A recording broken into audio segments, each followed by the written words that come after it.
afternoon. My name is Dr. Julie Frederick, and as a member of the School of Nursing faculty and faculty advisor for the Student Nurses Association here at Minnesota State University Mankato, I would like to welcome you to the School of Nursing Convocation and Bridging Ceremony. We take this opportunity to acknowledge that we live, work, and learn in the homeland of the Dakota people, whose language frames our name, Minnesota State University Mankato. Today is truly a special day as we pause to honor and welcome our newly admitted students. To those students that have recently been admitted to the School of Nursing, we acknowledge that each of you has spent much time, effort, and bring you to this moment. We are proud of your many accomplishments as pre-nursing students and look forward to your continued growth as we welcome you to the school. To those of you who are in your starting second, third, or final semester in nursing program, we're also proud of your accomplishments and invite you to welcome and mentor these new students as they enter into the profession of nursing. Today, as social distancing is a reality, we must be intentional and reach out to each other, maintaining interpersonal connection, sharing our positive energy with each other, strengthens us during COVID-19 pandemic. Look for new and innovative ways to mentor and stay connected. The purpose of the Convocation and Bridging Ceremony is to celebrate the many accomplishments of all of our students and faculty here at the School of Nursing. And we have a lot to celebrate. We need to recognize and support contributions made by students within the School of Nursing, and additionally, take time for us to gather and understand our values as a collective whole within our School of Nursing. Next, I would like to welcome Dr. Christine Rutherford, our Dean of the College of Allied Health and Nursing. Welcome.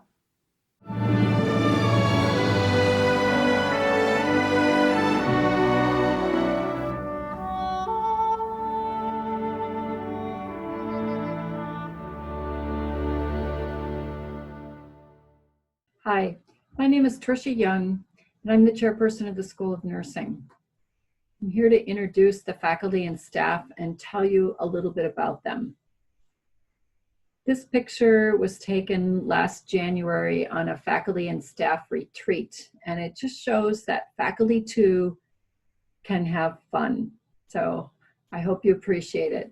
The School of Nursing exists due to the scholarly work, the clinical expertise, and the dedication of the faculty. And so the names of the faculty are on this slide. We have 30 full-time faculty members, 21 of whom teach in the pre-licensure program.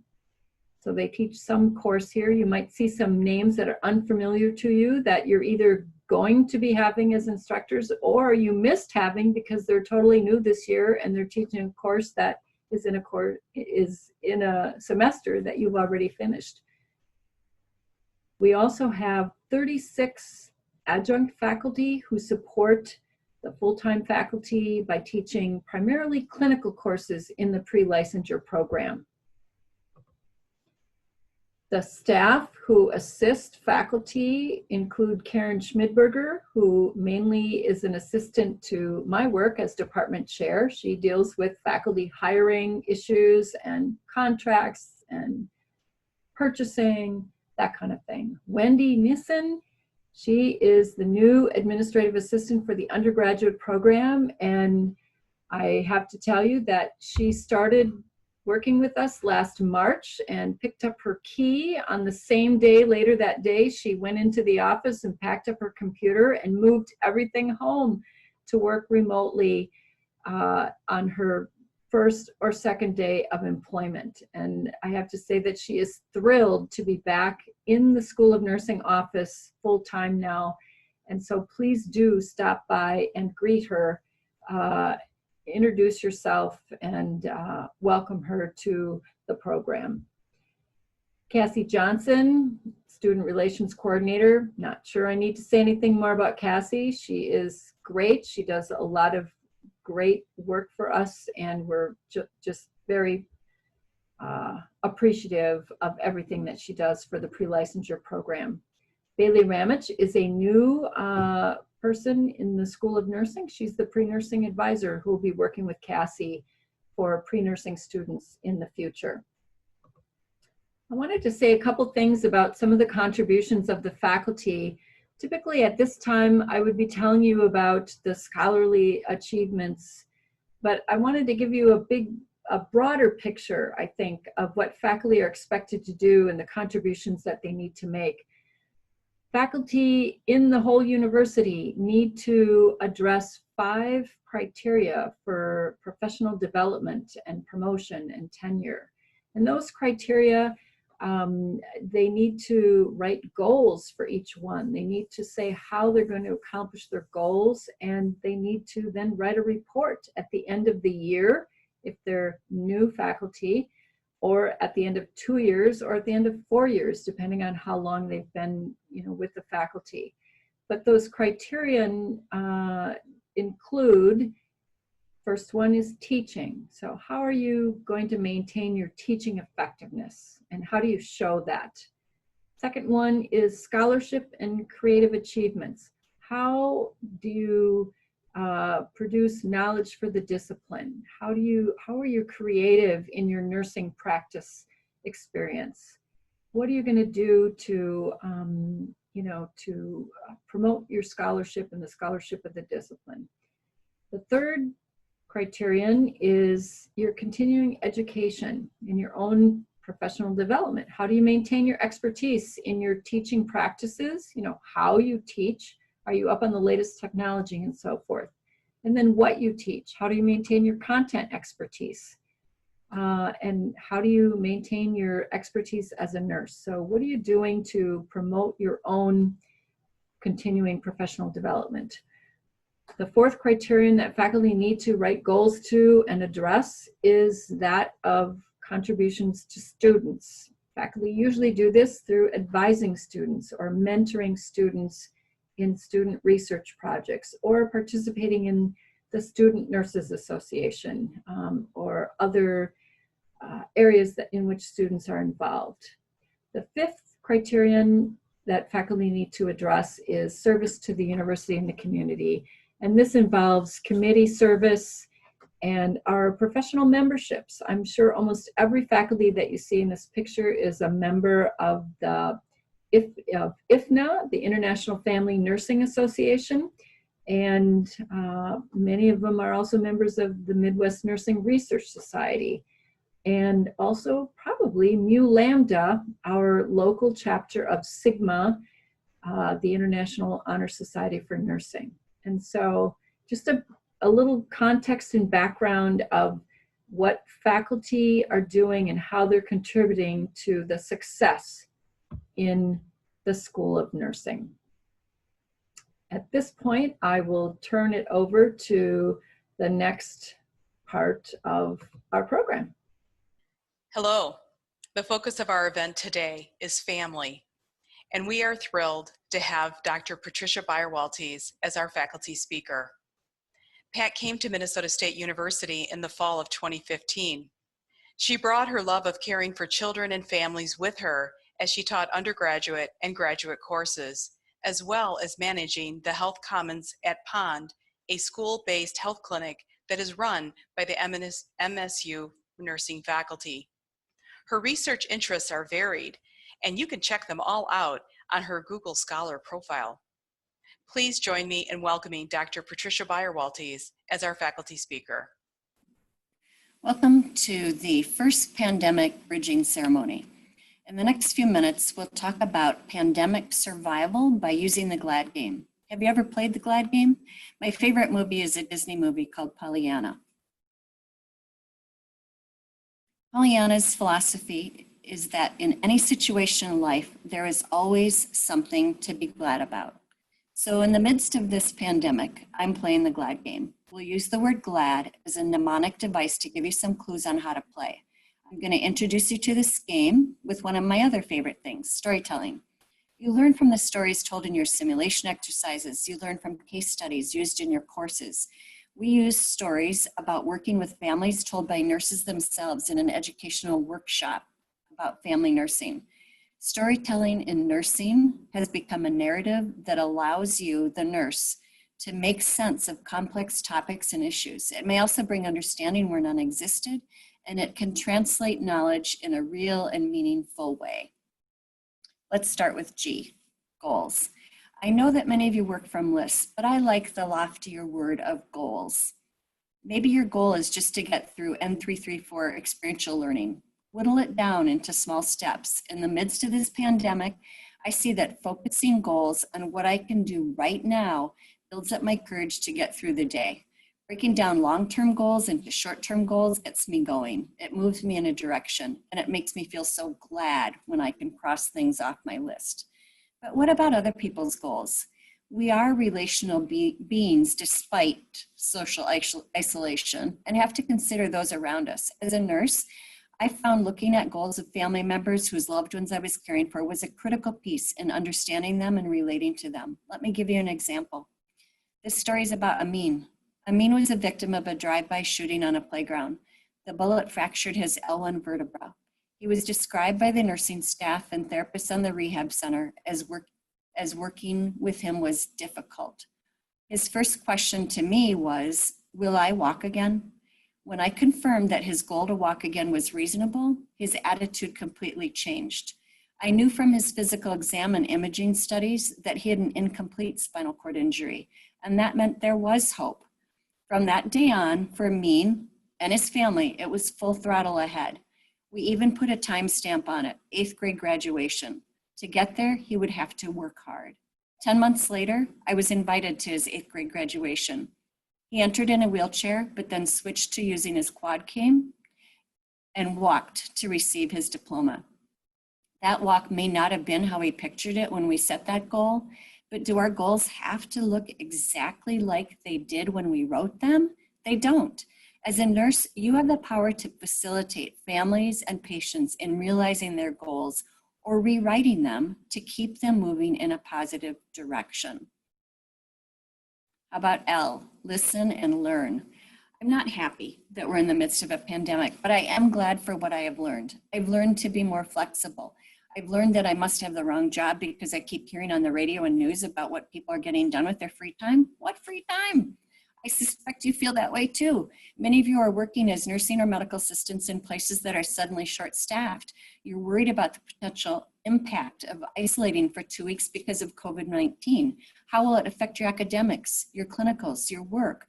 What if your friends are infected or your family? Know that we as family get that. Keep the communication lines open. Our goals to have you learn a subject well may mean adjusting deadlines, changing clinical sites, or even sending you to Health Commons at Pond, where I'll make you the immunization documentation specialist for the day.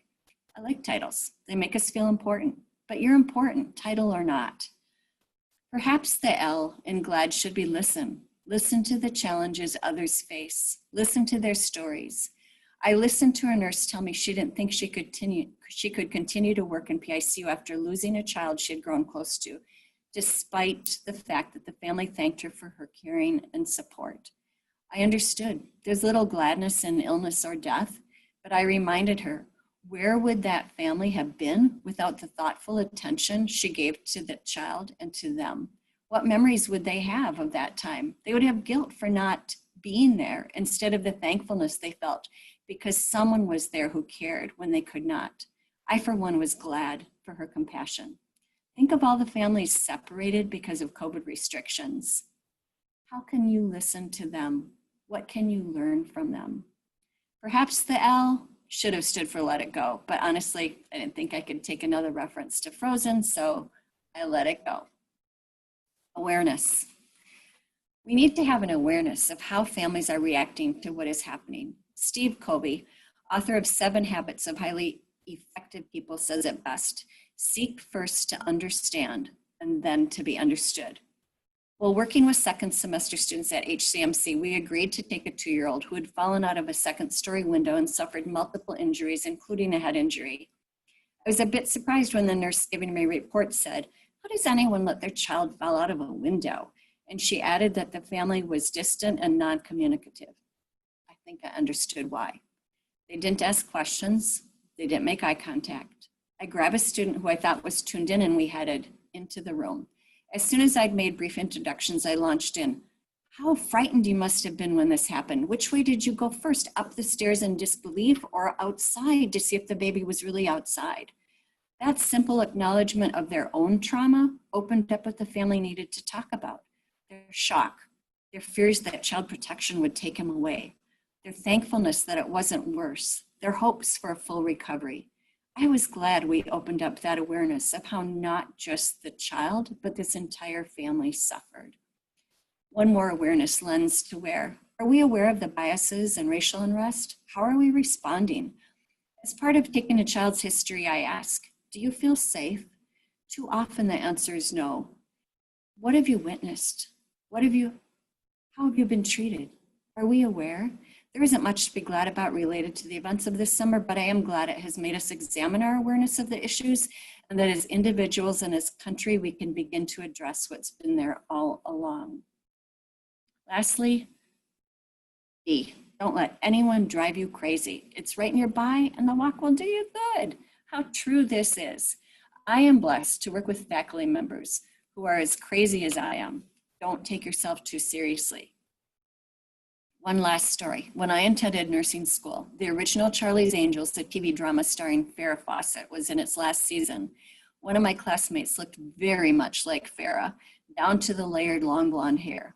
We were on our med-surg rotation with a lot of orthotrauma. Her patient was a young man who sustained injuries in a motorbike accident. He had developed a cough.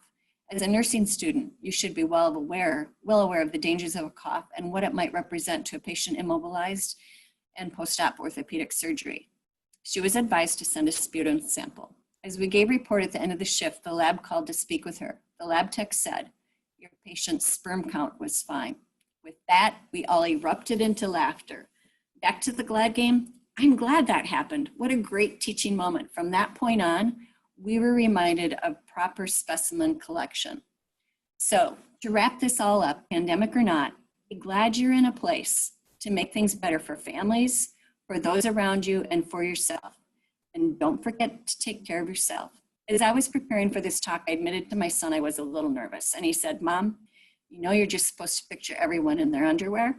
I laughed. I said, it's a Zoom lecture. They probably are in their underwear. So now, go get dressed, stay calm, and play the GLAD game. Stay calm.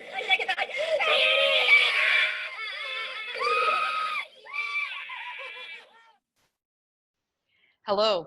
Minnesota State University Mankato nursing students have demonstrated leadership through service and scholarly work.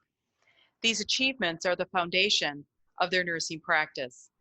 Nursing needs strong leaders and committed individuals to serve to advance nursing and to care for diverse families and individuals in our communities. Nurses need to be consumers of research and to have the ability to apply research at the bedside. Our students, that's all of you, are demonstrating these professional attributes right now. And as a faculty, we are very proud of you, and we want to recognize your excellence. In the pre-licensure program, each semester cohort has a student representative or representatives, serving as a pre-licensure program committee student representative. The pre-licensure program committee student representatives attend the monthly committee meeting and inform the faculty members of the student experience as it relates to the curriculum. The students are selected as they enter the pre-licensure program and continue in this role until graduation. Our representatives this year are fourth semester students, Jake Anderson and Isabel Nocton, third semester students, Sasha Gay Lynch and Natasha Nett. Second semester students, Hunter Welsh and Danielle Peterson. And new, our first semester student is Emma Williamson. Welcome, Emma. We're glad to have you as part of the student representatives. So please thank all of our student representatives for their leadership.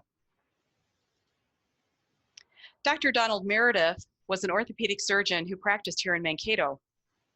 He and his wife established an endowment fund to support undergraduate academic scholarship to students admitted to the undergraduate nursing program. The generous endowment provides a scholarship award of $3,000 per semester for 3 semesters. To be eligible for this scholarship, undergraduate nursing students must have a cumulative GPA of 3.5 or higher at the time of application and meet other rigorous selection criteria. Our Meredith Scholars this year are Isabel Nocton, 4th semester student, Natasha Nett, 3rd semester student, and Lauren Borrell, 2nd semester student.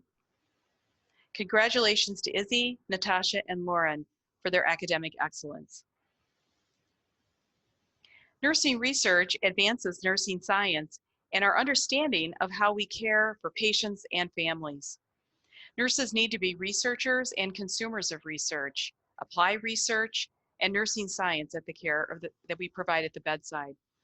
This past year, a number of pre-licensure program nursing students were involved in undergraduate research and have presented or will be presenting at conferences. We want to recognize their accomplishments.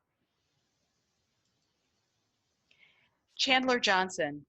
Chandler's poster titled, "The Last Month of Life, Care and Place of Death of Individuals with Cognitive Impairment Compared to Cognitively Intact Individuals," mentored by Dr. Kristen Abbott Anderson, was presented at the Midwest Nursing Research Society Conference planned for Schaumburg, Illinois on April 2nd through the 4th, 2020. Due to COVID-19, that conference was held in a virtual format. Chandler was a part of the undergraduate student poster competition, so congratulations to her for her excellent work. That is a competition within the School of Nursing, and then her name was sent into the Midwest Nursing Research Society to represent our school. Victoria Masker. Victoria's poster is titled "Social Determinants of Health at Minnesota State University Mankato." She is mentored by Dr. Tammy Neiman, and her poster is being presented at the Health and Biomedical Sciences Summit that is be here in Mankato on October 7th, and that also will be a virtual conference due to COVID-19. Maddie Youngstrand. Maddie is working on a research project entitled "School-Based Health Issues in a Suburban Community," and she is mentored by Dr. Patricia Bayerwaltis. And they are planning a presentation, I am told. Gao Ya Yang and Prirana Khatri KC. Their research project is titled "Prenatal Experiences of Hmong Women in Minnesota, Sociocultural and Educational Factors in the Use of Prenatal Care." They are being mentored by Dr. Laurel Ostro. They are conducting this study, and this is a pretty exciting endeavor for them. And I asked them to share a little bit about their undergraduate research project so that our students who are not involved in undergraduate research can learn a little bit more about what that is about. So please enjoy hearing from Gao Jiayang and Prirana Khatri KC. Hello everyone, I'm Prerna Khatri. Me and my friend Gauja, we are conducting research along with our research mentor Dr. Ostro. The title of our research is "Prenatal Experiences of Hmong Women in Minnesota." So we are looking at age group 18 to 45 years old. The purpose of our research is to look at past experiences of Hmong women during their prenatal care and visits. So we are looking at the barriers they have to face during their pregnancies. So we hope that this information will help future healthcare professionals to provide stronger and more culturally competent care to Hmong population.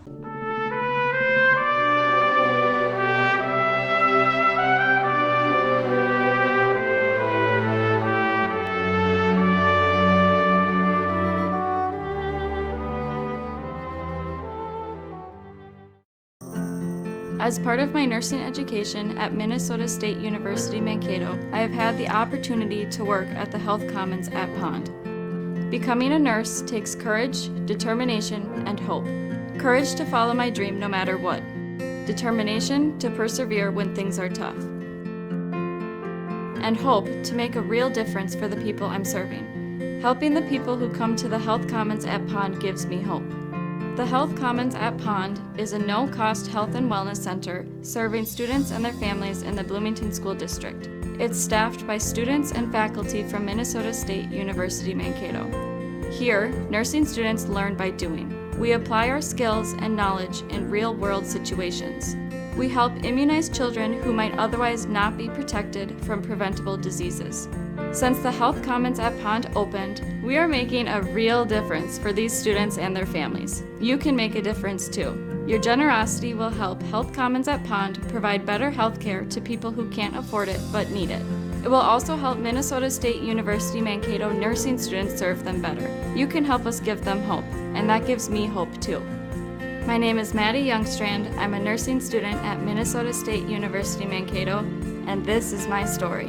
Health Commons at Pond is a joint venture with the Bloomington School District and Minnesota State University Mankato. Health Commons at Pond provides free health services for families experiencing financial difficulties. The number of unvaccinated students in the district dropped from more than 300 to fewer than 10. Free sports physicals have made it possible for more students to participate in high school sports than ever before. Health Commons at Pond is a member of the National Association of Free and Charitable Clinics. Hello. Since 1990, many School of Nursing faculty have joined practicing nurses in leading the Mu Lambda chapter, Sigma Theta Tau International, the Honor Society of Nursing at Minnesota State University Mankato, now known as Sigma. The Mu Lambda chapter joins more than 135,000 active members in over 100 countries as leaders in advancing knowledge, promoting scholarship, and professional development of nurses. Founded in 1922 by 6 nursing students, Sigma's purpose is to advance knowledge, learning, and service of nurses. These characteristics are necessary for nursing to make a difference in health, both in our community and worldwide. We encourage all students to join Sigma and participate in the Mu Lambda chapter. Your membership supports nursing right here in Mankato and across the globe. To mentor nursing students in leadership and service, Mu Lambda chapter selects a student intern. The student intern for Mu Lambda chapter is 3rd semester student Callie Nagel. Thank you, Callie, for your leadership and contribution to nursing. Each year, at the Mu Lambda Spring Induction for new members, the Linda Winkle Outstanding Undergraduate Student Performance Award is presented to a deserving student. The Mu Lambda Board of Directors decided to move that presentation, this award presentation, to the Convocation and Bridging Ceremony. So this is the very first time that this award is being presented at this event. I think that's pretty exciting. The Mu Lambda chapter of Sigma Theta Tau International is awarding the Linda Winkle Outstanding Undergraduate Student Performance Award to Isabel Nocton. Isabel, or Izzy, is the SNA president and was elected to the National SNA Convention to serve as the NSNA Board of Directors last year. This was our first nursing student ever in such a role. Izzy is active in her faith community and has participated in international mission trips to help others. She also serves as a student representative in the pre-licensure program committee and is a Meredith Scholar. Izzy exemplifies excellence and leadership. Congratulations, Izzy. There is a certificate and a scholarship with this award. Next, we will present the Patricia Earle Art of Caring Award to a deserving 4th semester senior student. As a dedicated nurse educator, Pat routinely practiced collaboration and promoted teamwork, and was known as someone who listened and sought to understand others. She believed that nursing and caring practices should include families, and to that end, was one of the original members of the first family nursing research team at the School of Nursing. You can see the team on the left, and Pat is encircled by the heart. Patricia Earle was a faculty member for 24 years, retiring in 2006, and is described by those who knew her as a quintessential nurse leader. Pat was known for her student-friendly approach to teaching, her compassion for students, and for having a genuine and lively interest in the lives of her students. She was witty, with a sense of humor that positively influenced anyone that met her. Pat was a feminist at a time when it meant finding your voice and speaking up for social justice. Pat Earle cared, and as one of her 5 children remembers, she believed that if you changed one person's world, you've changed the world. The Patricia Earle Art of Caring Award is being given to a 4th semester student in the pre-licensure program who best exemplifies a commitment to caring. To be considered for the award, the student must demonstrate behaviors which are characteristic of caring and perform interventions in a caring manner to promote client and family adaptation. Students are nominated for the award by the faculty, followed by a faculty vote. A scholarship award is also included. This semester, the student selected for this award is described as someone who has presence in a mindful and kind way. We certainly need more kindness in the world today. Using a quiet sense of presence and caring in words and actions, this person brings peers together to find common ground as all perspectives are considered. The student's caring and helpful nature was revealed at the 2019 Biomedical and Health Summit. Moved by a presentation of low-income countries and a desire to help further the sustainable developmental goals, he expressed heartfelt concern and demonstrated maturity and idealism in thinking. His thinking was outside of his sphere of direct personal interest, but he heard the challenges shared and he cared. His commitment to caring is not only in the usual clinical fashion as this award is often associated, but is caring within his own student community. This fall, the student selected by faculty for the Patricia Earle Art of Caring Award is Jake Anderson. Congratulations, Jake. Keep changing the world through your caring. The world needs your kindness and leadership.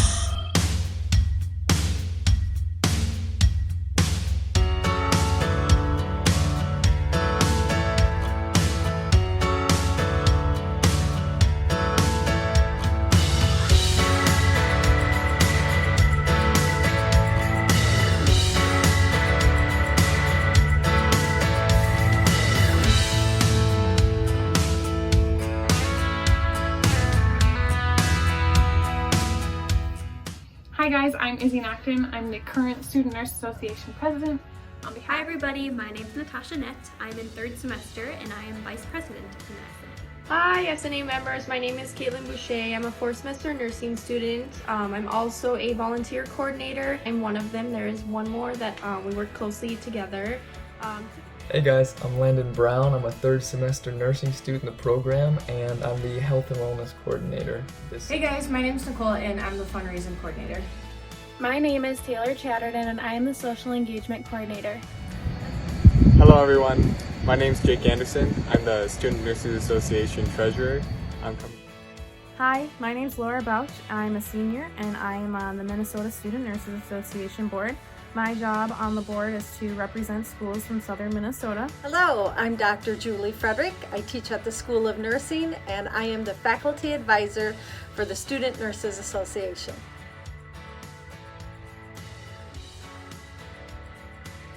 Although things may look a little bit different now, we're still excited to be having meetings this semester and hopefully having some great volunteer and events and activities that you guys can still attend. Typically we're out in the community getting involved. Obviously this semester is going to look a little bit differently. We're going to try and do a little more things online and allow you guys to kind of pick and choose what you want to do too. Keep an eye out for our social media pages. I'm going to be posting Wellness Wednesdays every week, and I'm really... So we will be having our first meeting on September 17th, so mark your calendars for September 17th at 6:45. It will be over Zoom, so we'll no longer be meeting in the CSB, and we're excited to have the Rural Action AIDS Network going to be doing a presentation with us and a training for us. So we're so excited for it, and we hope you guys can all tune in. On behalf of myself and everyone, I just want to say welcome to all the new first semester students, all the pre-nursing students who are just starting at Mankato, and welcome back to all the students who have been here. We're so excited for this year, and we hope that you guys reach out if you have any ideas, and stay safe.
everyone.